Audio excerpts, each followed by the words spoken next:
Well, good morning, everyone. Thank you for attending our session, and welcome to TechEd. My name is Doug Height. I'm an operations engineer with the Cloud and Data Center Management team. With me today is Andrew. Good morning, everybody. As Doug said, I'm Andrew Barton. I'm a service engineer at Microsoft. We are on the same team and run an operations team utilizing Service Manager and Operations Manager. And we're here to talk to you today about a data warehouse we built on top of Operations Manager and Service Manager and how we use this reporting data to improve our service. And before we begin, talk a little bit about who we are. So Cloud and Data Center Management, we support over 10,000 servers, some of the top domains at Microsoft like MSDN, TechNet, Windows Intune. We support over 300 engineers around the world. We run a Tier 1 help desk as well as a Tier 2, Tier 3, and a development team, so we own the stack all the way up. And we have a team here in Redmond, actually not here in Redmond, but in Redmond, Washington, and in Hyderabad. And we built a reporting database, a cube on top of Operations Manager and Service Manager. And our goal was to manage all the volume of alerts that we had within our system. Particularly, how can we clean up our management packs? One of the challenges we have with over 10,000 servers is a couple of bad management packs, and pretty soon you're inundated with thousands and thousands of alerts. So our goal was to build a reporting database and fine-tune our management packs. So what our talk is today is to cover some of the topics on how to build a reporting database. Andrew's going to do some demos on building a cube. We're actually going to post this on TechNet blogs here in the next few weeks. We're going to show you how to build a database. We're going to give you some of the code so you can actually go back to your office and connect your Operations Manager, hook up SQL Manager, get a cube built, and run some of these reports. So before we begin, I wanted to talk about some of the challenges that we were facing with Operations Manager. First of all, management pack cleanup. So if you ever run an Operations Manager environment, just managing the sheer number of management packs, particularly when you have 10,000 servers and multiple monitoring environments, the challenge we found is that how do you identify within a management pack the rule that is sending the alerts to either a help desk or a Tier 2, Tier 3 engineers, and how do we get that data back into the engineers that run Microsoft.com, MSDN, and TechNet in a usable way so that they can come back to us, the monitoring team, and help us identify within the management pack what rules we need to turn off and how we can clean it up. Some of the other things we realized after we built this data warehouse is that we can actually do some stuff like measuring SLA. We already have the data in there, and we'll talk a little bit about metrics and how we took all this management pack data, all these alerts from these systems, and added some calculations on top of them. So we're getting a few other things out of it for free as well, like our monitoring costs. We can adjust the cost of our monitoring systems based off of the alert volumes, and we'll talk a little bit about that as well. So some of the problems that we wanted to solve, first of all, is we got a lot of this for free. So our target was to go in there and clean up the management packs and reduce the alerts on all these servers. But we realized, too, that these alerts are also time-based. Our help desk, our 24/7 help desk, has 15 minutes per alert to escalate this to the engineering teams, the Microsoft.com engineers, the TechNet and MSDN engineers, who actually run the websites. So one of the things we looked at is, well, if we're already pulling in all of this data, how can we add some calculations to all these alerts coming in that are managed through the help desk to manage some of our SLA compliance back to those customers? We have a 15-minute goal, like I mentioned, from when our help desk actually gets the alert from the time they actually call the Tier 3 engineers on the other team to get that alert into their hands. So we wanted to make sure that we were committing and meeting our commitments back to our partners. Obviously, our goal was to clean up management packs. So what systems were the noisiest? What systems were throwing all the alerts that say were not actionable? They were just noise in the system. And how can we get that data back into the engineers' hands so they can make some decisions on cleaning up their management packs? We also looked at ways to save some costs. So at one point, and we'll talk about some the data volumes here in a bit, is that we had so many alerts in the system that grooming and Service Manager was taking hours, if not days. Our Operations Manager data warehouse was just massive. It was a huge bloated thing. How can we clean up these large databases to streamline them, to make them a little bit smaller, run faster, and less database size? And we also wanted to take a look forward. It's like, how can we use all of this data to do some forecasting and some planning? What servers are throwing the most alerts is one indicator, but also what systems are throwing the most alerts? What systems need more monitoring? Do we need to add some more management groups into an environment or a different data center? And so we wanted to take a look and see how we can use all this data we're getting from OM to actually do some forecasting and some planning.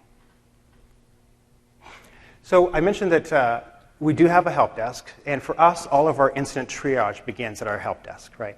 So if you run an operations manager environment, you could be that help desk, so to speak, of that tier 2, 3 engineer. So what we're going to show you today is how to identify the alerts, regardless of where they come to, as being something that you want to identify as needing to be cleaned up. And the one metric that we found out of everything else, so we added 12 metrics, total SRs or alerts, whether these alerts were escalated within SLA or out of SLA. But one of the challenges we needed to identify is what alerts within our monitoring system is actually valid. What do we really want to see? And we started flagging the alerts, whether they're actionable or not actionable. And what we did was we started taking a look when we escalated to our tier 3 engineers, and we asked them, is this something that you actually went out and did? If we call you at 2 o'clock in the morning, wake you up because Microsoft.com is alerting, are you actually going to get out of bed and go fix something? Or do you just tell us, forget about it, just close the alert, send me an email, just ignore it? Those are non-actionable. We don't want to call you at 2 in the morning if you just don't care about the alert. So one of the first steps was, in cleaning up our management packs and streamlining our monitoring system, was to be able to flag all the alerts coming in from our system. And one of the things we did is we set a flag in Service Manager if it was actionable or not actionable. And if it's not actionable, we have a problem management team that will go back to all the engineers and work with them to identify the rules that threw that alert. And we'll talk about some of those reports here in a little bit. So our goal was to clean up management packs and identify what was actionable. But by adding a simple 12 other metrics, escalated, time to escalate, we can actually pull in a lot more other data from Operations Manager to help measure our business.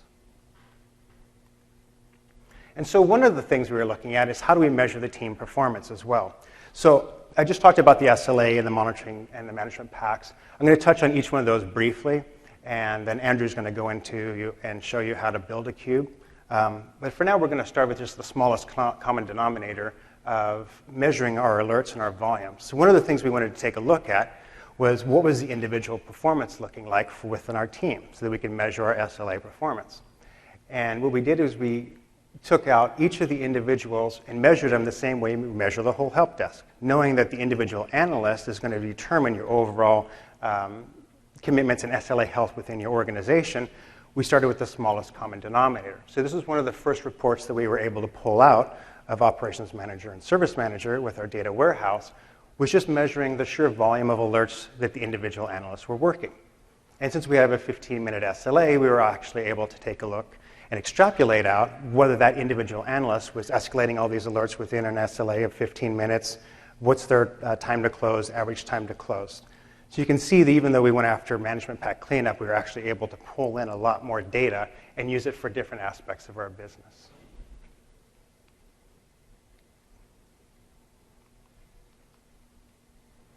Now, we talked about our supported businesses, the Microsoft.coms, the MSDNs, and TechNets. The goal of all these reports was how do we get the data into their hands?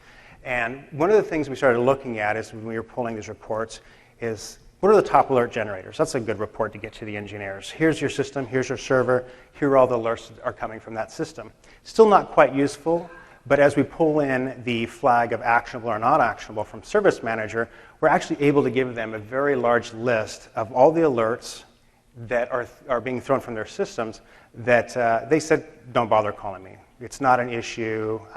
You can just ignore it. And those were what we were going after to clean up within our system. And so immediately we started seeing some improvements within our system by getting these reports on the engineers' hands so they can look by their property, by their server and site to see what it is that we can actually clean up. And just in the past probably year, we've significantly reduced the number of alerts and data within our system. And one of the reports that we pull, we call it the MP to IR report. This is what is very beneficial to the engineering teams. So we took a single server before we started doing some of our management pack cleanup. And one of the reports that we pulled from our data warehouse, you can see that there is a job failure, about 2,000 alerts for a single server. It's like alerting every single day, right? The engineers didn't know which MP, which monitoring environment. We're the experts in the monitoring environment. So when we go and say your server is throwing this alert, 100, they know the server, they know the alert. It's not useful, but they don't know which management pack. So one of the things we did in our data warehouse is we aligned all these alerts that came in from the different systems to the management pack and to the rule that actually threw the alert. Now we can go back to the engineers and give them a detailed report so they know they have the data in their hands on which management packs they want cleaned up, and then they work with us to go ahead and clean up those management packs. And the goal was for them to not spend a lot of time on this. We have some reports that Andrew's going to show you how easy it is to pull the reports and view them in Excel. And if you ever work with engineers, you know trying to get data from them can be difficult. They're always busy deploying new systems. So we wanted to make sure that we had an easy report so they can just scan through their systems and say, you know what, I don't need 2,000 alerts from this OS job failure. Let's just turn off that rule. If we went to them and said, we have 2,000 alerts, do you want us to turn this off? They'd be like, what alerts, where, which MP, which environment? And we'd have to go do manual research. By building this data warehouse, it's very easy for all those 10,000 servers and 150 different domains that we support, like download.microsoft.com and volume licensing. So we're able to drill in by property, by server, by data center, and get that data into the engineers' hands so they can help us make decisions on how we can fine-tune their monitoring. And with that, I'm going to hand it over to Andrew for a minute, and he's going to dive into the cube. Thank you, Doug. So Doug talked about our reporting needs and desire to reduce cost by driving down our incidents. What we want to show you now is actually how we overcame that by building our own custom cube. And what we'll do is we'll actually start you off with a base cube that we built in the form of a blog that you can go and download. What we'll walk through is we'll walk through the challenges that we faced utilizing the built-in reporting that shipped with Service Manager and kind of why we went down the path of building a custom cube. And then we'll touch on some of the lessons that we learned as well. And we'll actually show you how to add some calculations and dimensions to your custom cube that we'll deploy here. So first off, some of the challenges we faced. Basically, when Service Manager 2012 shipped, we were excited for the cubes that shipped with the product. With Service Manager 2010, we utilized SSRS reports a lot. And it did not give the ability for our customers to go in and create very in-depth, detailed reports, basically because that requires you to know SQL and as well as know kind of how the Service Manager databases are laid out. And so not a lot of our business units we supported were able to get those reports they needed. So 2012, we were excited to hand this off to them, the cubes. However, what we soon discovered is that we were getting feedback that it was too hard to comprehend what to do inside of the cubes due to the amount of data that was there. And it was overwhelming to our business units. Another issue that we ran into is that we did not have enough of a granular history.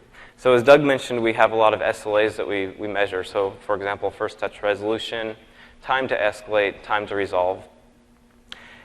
All those calculations require a lot of granular history in the DW data mart for us to calculate those. So for example, we need to know who was assigned to the incident, when it changed tier queues, when the classification category was set, what the priority was, when the priorities changed. So while we had some of that data in the DW data mart already, we didn't have all of the information we needed. So that's another reason that we started looking at alternatives. We do have those custom calculations that we do in our cube. And by having our own cube as well, if our business metrics change, we can easily update our cube and get new numbers or new metrics without having to rely on the out-of-box cubes to display that information to us. And then finally, we have our incident to what monitor or rule actually generated an incident in the system. We wanted to easily be able to tell our business units that, hey, just go to this report and you can see exactly what generated those 2,000 incidents, as Doug used in his example. So I want to talk about what we actually built. So we have a custom database that we use to store all of the metrics, or rather all of the granular data that we've pulled from Service Manager. And from there, we have a custom cube that runs on top of that. Now, our custom cube just targets our specific business views that we need. So whereas the built-in cubes, they have all of the data you might want from Service Manager, we kind of consolidated everything and made it so it was just specific to what we need and what our business units are looking for. It makes it a little less overwhelming. And again, we can apply our custom calculations to our cube. We do that in both the views as well as the cube itself. We're not about shipping data unnecessarily, so if we did have information that was in the DW data mart, we would have reutilised that. It makes it so that we don't need to actually move the data around, and we can rely as much as possible on what the product team has shipped. Another benefit of reusing the DW data mart and just having views in our database that grabs that data is that if the product team makes any schema changes, say we have a service pack release, our cube isn't actually affected, our cube processing, and all we need to actually do is update our database tables and views to take into account whatever changes they might have applied. So this is just kind of a snapshot of what our database looks like. It's not to scale, as you'll see in a moment here. But basically what we do is we have views in our database that go and grab data or reference data in the DW data mart. And we just do select statements to grab that data. And we don't actually store it in our database. To grab our service manager data, so that granular historical data that we don't have in the DW data mart, what we do is that we have ETL jobs, or extract, transform, and load jobs, and they run every 5 minutes and go and grab the service manager data, and they store it in staging tables before it's later transformed. And then lastly, we grab the operations manager data as well through the form of ETL jobs, and that goes into their staging tables as well. Now for the service manager database, what we do is we go in and we query the create and change logs for each incident. From there, we grab just a few different things, such as your created date, who it's assigned to and when they were assigned the tickets, when priorities changed, when the classification category changed. And we store all that in our staging table. Going into a little bit of detail about what we grab from Operations Manager, basically, since we have about, I think, 8 to 10 different Operations Manager environments, we have a configuration table that tells us which incidents and computer belong to which environment. So then we know which Operations Manager environment to connect up to and grab data from. And we grab from 6 different tables. It's the alert, the base managed entity, managed type, management pack, and finally the monitor and rules. And we store all that in a staging table in our custom database. Now, from there, what we do is we combine the alert, the Operations Manager alert, with our incident, and we map on the alert to the incident ID. And we store it in our own factless fact table. The reason why it's factless is because these facts are already defined elsewhere. We're storing it in our own fact table, but since they are defined elsewhere, it just becomes factless. What this workflow here is just kind of showing you, it's probably familiar to all of you, this is basically how the incident is created in Service Manager. So we have our managed entity, or our computer, which is a monitor or rule, which is stored in a management pack, generates an alert from. And finally, that alert is pumped to incident, or creates an incident in Service Manager, rather. What we do is we just kind of traverse backwards through here. So we have our incident. We actually know what the management pack is just because it's recorded in Service Manager already. And from there, we just go and grab the monitor or the rule that created that alert or that ticket. Okay. So in just a moment, we'll go over deploying the cube. We'll have a demo for you. Just kind of to touch on what we're going to see here. We have 3 different components that we need to deploy for the cube. So we have our own custom database, and that's just a batch file that we will run. We have our ETL jobs, or extract, transform, and load. Those will be deployed through a manifest file, which we'll create here as well. And then we will deploy the cube itself, which we will do through Business Intelligence Studio. Once we have those deployed, what we will do is we will go through creating a custom calculation and a dimension, just so you guys have an idea of how to do that. And again, we will provide you with this base database in Cube that we're about to deploy as well.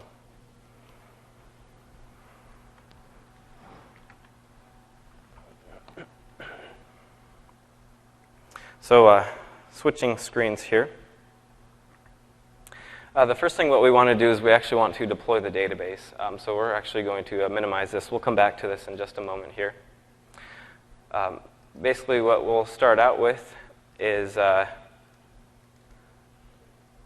of the bits that we need to deploy. Okay? And if we go into the database folder here, what we see is we have a batch file down here. And all this batch file does is it runs and it goes and creates the database based on what we've specified in all these different folders. For example, we have T-SQL scripts that will actually create the database itself. Okay? And then another example, we have our views folder, which will actually create the different views that we'll have in our database. Okay? So what we'll do first here is we'll launch command prompt. We'll change directories to where this is at. Okay, and then we'll just do the SQL setup. 1 second. .bat. Okay. So the first thing it's going to do is prompt us what server to install this on. This is going to be on one of your SQL servers. We're directly on the SQL server, and so what we'll do is we'll just type a period in to signify the local box. And it's just going to give a confirmation, are you sure you want to continue? And we'll hit yes. Okay. And so what this is doing here is you can see kind of the status along the way, is it's running those various SQL scripts that we have in those folders, and it's actually going to be creating the database. It'll also be creating a couple of jobs as well. All right, so it says our installation is complete. What we want to just run through real quick is it creates a setup log, and we just want to verify that we did not hit any errors along the way. So we're just going to open one up real quick. It's basically telling the same thing that it's been doing in the command prompt output. Basically what I'm scrolling through here is just looking for any error messages that might have occurred. Even though it says that everything was complete, it doesn't actually account for any errors. So, okay, so I'm not seeing any errors in here. So let me close this. And if we go to SQL Server Management Studio, and we're connected to the local box already, we're just going to refresh this, and we'll have a new database called Contoso. Okay. Same thing with the jobs. We'll have 2 jobs that were created, and if we refresh, we now have our master logs job and our master IR jobs. Now, the master log job, what that does is that actually runs every 5 minutes, and it goes into the Service Manager database and grabs those change and create logs. And it adds the data to our staging table. Master IR's job then goes in and further transforms that data and reprocesses the cube, and that runs actually 24 hours. So we'll actually process these in just a moment, but what we want to do next is actually deploy the cube. So to deploy the cube, we're in Business Intelligence Studio. I have this preloaded only because it takes a little bit of time to actually load this up. Otherwise, it's in that same folder where we had our batch file. It's just under our incident request cube. So we would just go up to File, Open, and then Project, and then that's where we selected that. What you're seeing here is in the center of the screen here, these are all of the dimensions, just to kind of give you an idea of what we're looking at. Then what we have, the yellow table here is actually represents our fact tables. Okay? So that's what this yellow table here is. And then on the left here under measures, this is a measure group. This instance here is a measure group, and these are the individual facts we have in the cube itself. And then on the lower left here, this is our what the actual end user will see when they connect up to the cube. And I'll show you how to add a dimension to this after, or in just a little bit as well. Basically, to install or deploy the cube, though, what we want to do is first we want to check to make sure our data source is accurate. So up here under Data Sources, if we just double-click on this Contoso instance, What it's going to do is it's going to pop up and let us define the SQL server we want to deploy to, as well as the credentials we want to use. And since we're deploying locally, we'll just leave it as a period, which it should be actually preset to, but we'll just reapply our username and password as well. There it goes. So here we have our connection string. If we hit edit, you can actually then see that we just have a period for our server. We cancel out of that since that's already set properly. And we have our impersonation information. This will just be an account that has access to your SQL server as well as the cube. And I have this already there, so I'll just copy and paste in there. Click OK. So once we've verified that's correct, what we want to do is we want to actually deploy the cube. And so what we will do is we'll click on the Build menu here, and we will click Deploy Incident Cube. Basically, in the lower right-hand corner, you can kind of see a bit of the process and where it's at. So it's just going through all the dimensions and deploying the cube. It's a relatively light cube, so it goes pretty quickly. And over here on the left, you can see it says Deploy Succeeded. And so now we know our cube is deployed. If we go back to SQL Server Management Studio, we're connected to the analysis services here. So under databases, we now have Incident Request Cube. So that's what we just created. Our next step here is actually to deploy the ETLs and run the jobs. And once we do this, we can kind of see the end results of all the work we've done, and we can go into Excel and browse the cube and see some data as well. So before doing that, let's deploy the ETLs. Basically what we need to do is, again, in Business Intelligence Studio, we need to open a project. This is going to be under the ETL folder and Contoso ETLs. Basically what we're going to do is we're just going to verify a couple of settings, and we're going to then build the manifest file for us to then deploy the ETLs. And this will take just a second here. This is kind of why I had the cube one preloaded, because it does take a little bit to actually get these loaded up.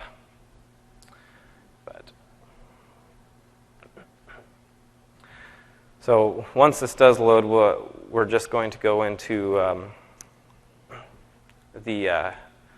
under project and then properties. We're just going to verify a few settings here. All right, so that's loaded. So under project, properties, all we're going to do is under deployment utility, make sure that these two are set to true. And we also have our output path. So basically, it's going to deploy the manifest file to the same folder that we've been looking at, and just have a bin and then deployment folder under there. Okay? So it's verified that that's all correct. So then what we want to do is we'll just click the Build menu and build Contoso ETLs. You can see on the lower left-hand side here that the build has started. If we browse to where those are going to be deployed at, we can go back a folder under ETLs. Contoso ETLs, we have our bin folder. Okay. And then we have our deployment folder. So once that's complete, we should have a output of various files here. One of those will be the manifest file that we create, or we click on to create the ETLs. We can see our status says build succeeded, and we now have the files here. This top one is our manifest file, and this will be to actually deploy the ETL jobs. So we'll go ahead and launch this. Again, this takes just a few moments here to actually launch. And once we're all complete with this setup, then we'll actually go through, we'll run our jobs, and we can actually see some end results in Excel when we connect to the cube.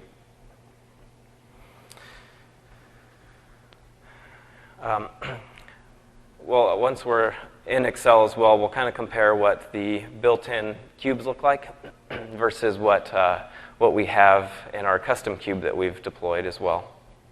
Oh, and there it goes. It's just behind here. So we'll just next to the first page. This is going to be a SQL Server deployment. Now you can validate the package if you want. Basically, it just goes and does a check and makes sure everything is valid. For the purpose of this demo, we're not going to because it takes a little bit of time to run through. Our package path, when we deployed the cube, we created this Contoso ETLs folder that was done automatically. So we will choose that as the path, and we'll rely on the server storage for encryption.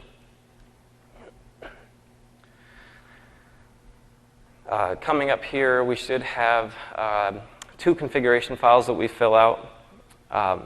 One of them is used to tell what Service Manager server to connect to, as well as the database, so we can go and look at or grab the create and change logs.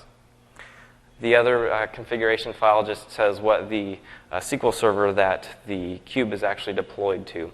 So this is all so the ETL jobs can know where to connect to and where to transfer data to. It also will let us say where the DW Data Mart database is as well. So that's also one of the prompts that we'll fill in as well as soon as that succeeds here. Okay, so actually before we hit that point, this is where to actually save those configuration files. You can really save these wherever you want. You can leave the default path if you'd like, just for to make it easy on finding these later. If you ever do need to change them, I just created a folder called ETL configurations on the D drive, and so that's what we'll choose here. Okay, and now it says that we have enough information. Clicking next will actually deploy these ETL jobs.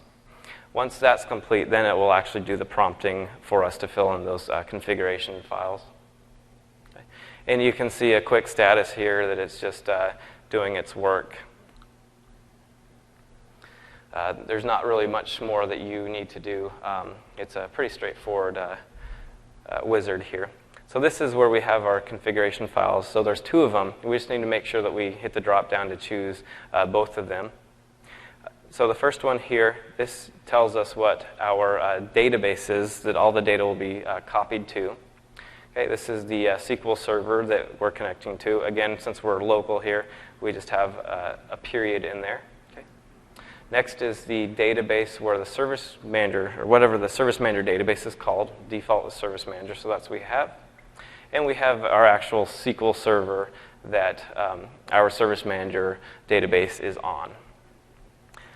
So we verify those are correct. We'll go to this other configuration file here. Expand property. Again, same thing with this one. We have the database that we created, and we have the SQL servers where that database is and where it should connect to. We can click on Next and Finish. And since I tried to launch this twice, in my impatience, we have another wizard that popped up. We can cancel that. Okay. So once we have that done, we're done actually deploying the cube. So what we'll do now is we can go in here and do some finishing touches. The first thing I want to do is just go into this master logs job and enable it. And then we'll actually start the job. While that's running, that should actually be pretty quick. We'll do the same thing with the master IRs, so we'll enable that. One other thing, we just verify that it should already be set, but that the owner is set to SA. Let's check the status of that job, and it was successful. So we'll then start the master IR job. And again, the master logs, that goes into the Service Manager database and queries the create and change logs and grabs information. And this master IR's that job then actually does the transformation of that data in our custom database. And then finally what it does is it processes the cube as well. And this should be done momentarily as well. While we're waiting for that, we'll go into Excel here. And we can go and actually connect to our new cube that we've created. Again, we're on the local server, so let's use a dot. We now have an incident request cube that we've created. And before we go next and finish, let's see if this is, okay, good, that's successful. So we should have our data. So we'll actually just go to finish here. I've already loaded this in the past, so it's saying, are you sure you want to overwrite? So we'll hit yes. And so here is our custom cube that we've deployed. Now just a very quick comparison So this is our custom cube. You can see our calculations here, actually our measures, and here's all of the calculations we have. Again, this is just a very quick glance in comparison to this here is the built-in cube, just to give you an idea of us streamlining this so that it's a little easier for our end users to use. So there's a lot of data in the built-in cube and not as much in our custom cube. It's just the business views that we felt were necessary. And just to show that we have a little bit of data in here, what we can do is we can just go to, say, incident count. This is a test environment, so we have relatively few IRs, but we can see that we have about 7,000. And let's go to maybe our current status here. And you can see that 7,000 or so are active, and only 6 of them have been closed. So that's our custom cube that we've just deployed. And so what we want to do now is actually show you how to add calculations if that's something that you'd be interested in, as well as a dimension. So, or you could use our cube out of box as well if you'd like. But basically what we'll do is back in Business Intelligence Studio, we're going to go back and open the cube project.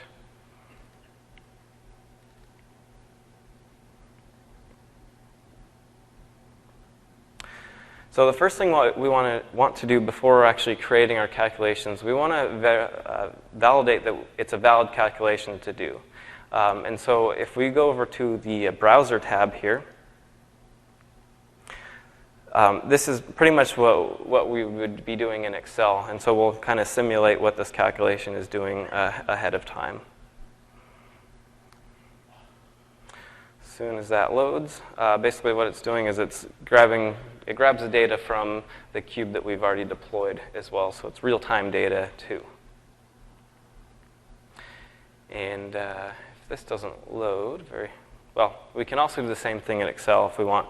Basically what we're going to do is we're just going to create a calculation to find all of the non-escalated incidents.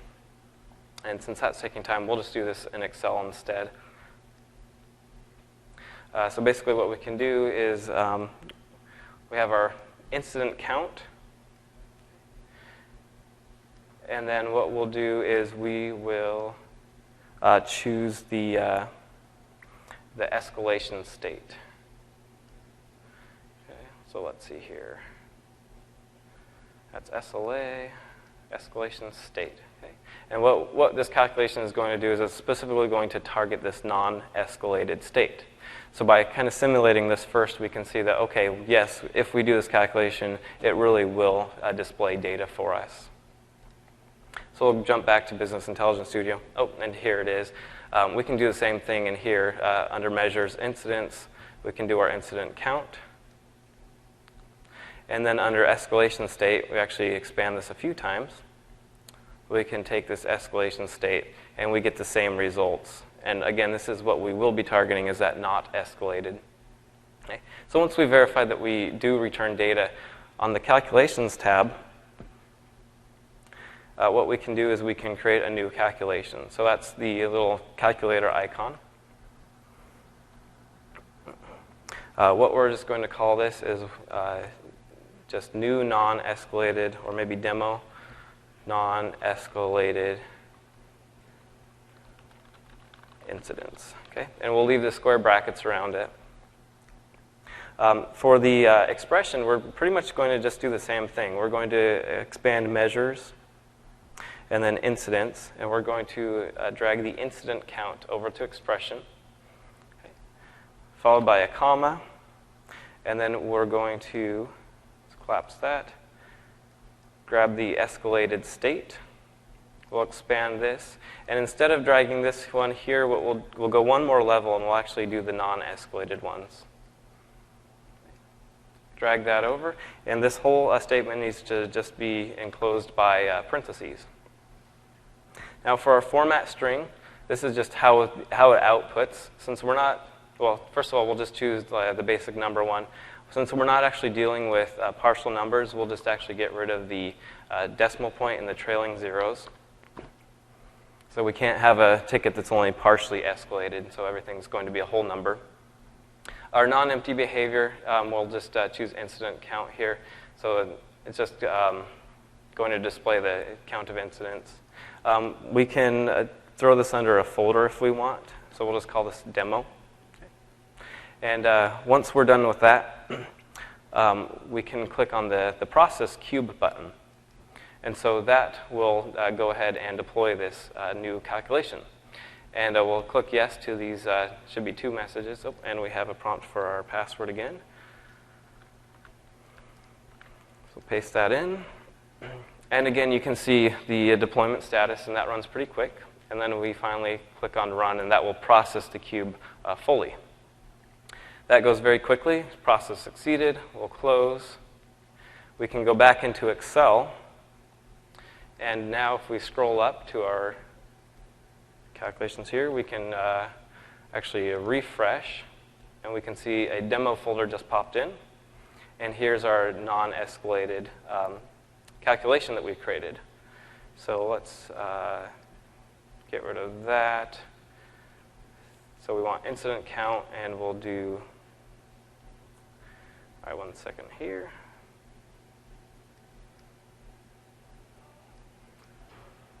Let's try this one more time. Okay, so we have our non-escalated incident count, which is 7,142, which again, if we had done the incident count with our escalation state, we can see non-escalated 7,142. So we've just made a custom calculation. And again, this is just so you guys can have an idea of how to do this in your own environments on creating your own custom items as well. Let's just run through one more here. And what we'll do is we'll create our own custom dimension. So back in Business Intelligence Studio, what we'll do is we'll right-click on dimensions over here. And we can do new dimension. Go next. Okay. We'll just use an existing table and click on next. Okay. So let's see here. Data source view, that's fine. Contoso incidents. Under our name column, let's just choose our incident status. Okay. So basically, our dimension is going to be on the status dim. So we'll click on next. Let's see here. I think we can click on next to these pages, and this is just where we will give this a new name. So let's call this demo incident status. And we can go finish. So we've actually created the dimension, and with everything, we need to reprocess the cube to take this into account. So we'll click on the message, yes. It's just saying things have changed since you last deployed. So it deploys, and now we run and process the cube. And we can click close when that's done. Now there's one more step with dimensions. If you recall back on this first page, on the left on the cube structure here, on the left this is what all the end user sees when you're actually in Excel. What we need to actually do is add that new dimension we just created. So we can click on Add Cube Dimension. And we have our demo instance status. So we'll click OK. Again, as with everything, we need to reprocess. Now, we recommend only doing one change at a time and reprocessing after every change. What you don't want to happen is, let's say you have 10 changes that you've done. Well, one of them wasn't right. It broke something. Now you have to go back and figure out what the change was that broke things. So it's a lot easier just to quickly reprocess things to make sure it all works. Okay, so once that's complete, we can click Close. We will refresh. And you can see here we have our new demo incident status. And we have these all broken out, but you can see they're all active. So that's how to create your dimension. So with that, we'll go back to the slides here.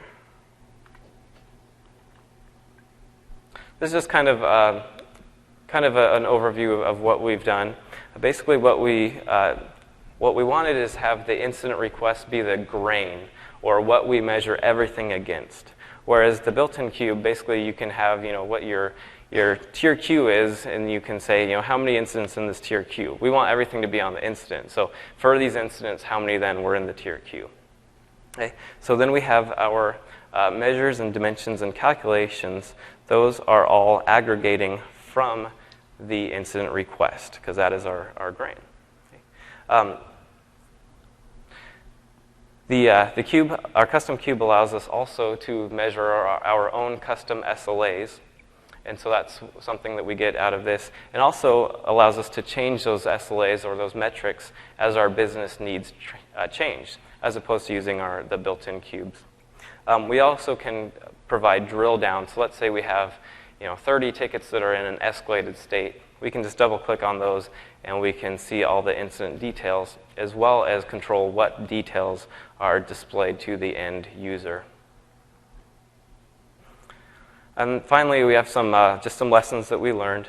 Basically, what we did is we separated the incident and the service request cubes out. We don't actually have any dependencies between these two different work item types. And what that allows us to do is actually have separate ETL jobs as well. And what we found is that the SR job will run within about 60 seconds, whereas the incident request job takes substantially longer. And basically, the reason why is we have, on average, about 5,000 incident requests come into the Service Manager on a daily basis, whereas our service requests, we have about 115. So that service request job completes a lot faster than the incident request job does. Because we have those separated out, we can run the SR job on an hourly basis instead of the incident job we run every 24 hours. And that makes it so we can have near real-time data. We still have the latency of getting data into the DW data mart that we have to take into account as well. But it allows us to have data into our custom cube a lot quicker than the incident request cube. We also have our views referencing, we have views in our custom database that reference the DW data mart. Initially, what we had done is we had our cube just go and reference the DW data mart directly. And what happened is that when we did have some schema changes, the cube actually broke because it was expecting one thing and had different data. So instead, what we did is we have our own database go and reference the tables in the DW data mart. That way, if we do need to make updates, it's easier to update your views in the database than it is to update the cube. So it makes things a little bit more robust. And with that, Doug will talk to the last few slides here. All right. Thanks, Andrew. I know we've gone through a lot of data today. This is more of a 2 to 3 hour talk and training session, and we've condensed it down into 1 hour. So we are going to blog all of this. We're going to share how to create the data warehouse. We're going to share the calculations we've done all up on the TechEd blogs in the next few weeks. So if you just take a look for myself, Doug Hyder, Andrew Barton, and TechEd, you'll be able to find that. I wanted to show some of the improvements we've made by creating this data warehouse and looking at this data. And I modeled this off of, I also run a Tier 1 help desk, so I just took our Tier 1 help desk. This applies to your Tier 2, your Tier 3 teams. You can measure all aspects of your business. But I just wanted to take a look at where our incident triage begins. Before we built the cube, you can see over here on the left, we had a huge number of volumes every month, in the 50,000 range. That's a lot of alerts. Those are a ticket.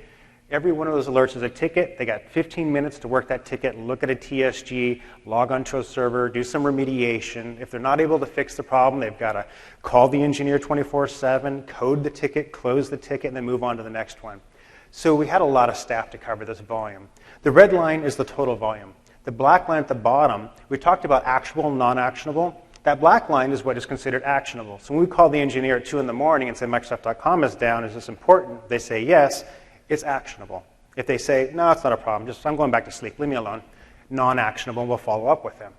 So we started looking at all this data, and we deployed the out-of-box cube with Service Manager. And Andrew talked briefly about that, and I'm going to touch a little bit more on it. The number of calculations in the out-of-box cube is massive, like 9,000 different dimensions you can pull out of there. The problem is they also named everything the same, incident underscore this, incident underscore that, over and over and over again. So it took a while for us to kind of extrapolate the data out of the cube to figure out what is really useful. So with the first version of the cube, we actually were able to get some interesting data out of it and start reducing that red line down a little bit. We started taking a look at some large trends. 2,000 alerts per month on one server is 2,000 alerts too many, right? We should just get a couple alerts when there's a true issue. So we started using the out-of-box cube and building some low-level reports to help try and drive down that volume. I should note that with all these alerts that we had in here, our SLA, we started measuring the SLA, was very low, 33%. We have an 80% in SLA goal. So I mentioned that we can not only pull out stuff on cleaning up your management packs and fine-tuning your management packs, but just by adding a few different dimensions, because you have all the data there already, right? It's just a matter of adding another calculation to go, what's escalated in SLA? What's their time to resolve, the time to close? Let's take some look at some of the analysts. What are their times to close? How many alerts do they work in a shift or in a day or in a month? And how does that look by shift, like in Hyderabad or my team here in Redmond as well, in Redmond? What are the difference between the two? What are the volumes in the graveyard shift versus the day shift? So as we started looking through all this data, we started to make some operational improvements. Still didn't meet our goal. And the reason we had so many alerts is we did a reorg a few years ago and brought in a lot more properties, and of course more properties, more management packs, more alerts. As we started working on the next version of the cube, we wanted to streamline. That's what Andrew was showing you, is how we streamlined the cube. We only pulled in the dimensions and created the dimensions that we wanted to see. We didn't want to take a look at all those thousands of dimensions that were out of the box. So immediately we started to see even more improvements, because now we had some custom calculations. We can identify what property was our noisiest, which engineers weren't working as efficiently as some of the other engineers. And we quickly started driving down the number of non-actionable alerts. That was the MP to IR report we talked about, and Andrew touched on that, those non-escalated alerts. And putting that data into the engineers, tier 3 engineers' hands is very valuable. Literally, they can pull up Excel, run a report, take a look last night on their sites or the number of servers to see what alerts were coming in, which ones were non-actionable, which ones were actionable, and they know immediately which management packs, and we map that back to the rule in the management pack that threw the alert, which ones need to be addressed. So as we deployed our second queue, we saw a dramatic increase in our SLA and a decrease in our number of tickets, just by adding some new dimensions and cleaning up the report. The out-of-box cube, we wouldn't even share that with the engineers because it was too complex. It was too much information in the reports. The dimensions were very confusing. Once we handed it to them with our next version, the V2 cube, they're in there now taking a look at it daily, taking a look at their sites, taking a look at their noisy systems. And to get the next version of the cube, I need to show my management, this is valuable. And we're actually working on our V3 cube right now, which we pulled in service requests and priorities, Pri 0 through Pri 4, and measuring that as well. So from a cost perspective, just at tier 1, taking a look at what it took the staff at 54 or 52,000 alerts a month, I was spending about $135,000 a month running a 35-person team. As you can see, as we started doing this data mining and taking a look at where our alerts were coming through, in a matter of a year and a half to 18 months, I dropped the staffing level so much that we're saving about $280,000 to $300,000 a year, just tier 1. You'll also see the savings as well as your tier 2 or tier 3 engineering teams. It helps with work-life balance. The tier 3 engineers are much happier right now because they're not getting called all night long for frivolous alerts that they don't really care about. So we have a clean monitoring system. We're reducing costs. We've improved our SLA. And it's very simple to do. These cubes are very easy to deploy. It's just a matter of knowing what calculations you want. And we're going to help you with that. So some of the next stuff we wanted to look at was how do we take all this data and take a look at some forecasting capacity planning. About 2 years ago, our service manager data warehouse would probably take hours, if not all day, to run and groom and clean stuff out. With 52,000 alerts in the system every month, it starts to add up quite quickly. I think we had somewhere like 60 million alerts in the system at one point. So just by cleaning up all those non-actionable alerts, it's dropped down now to probably like 10, maybe 15 gigs, and the grooming process runs very quickly.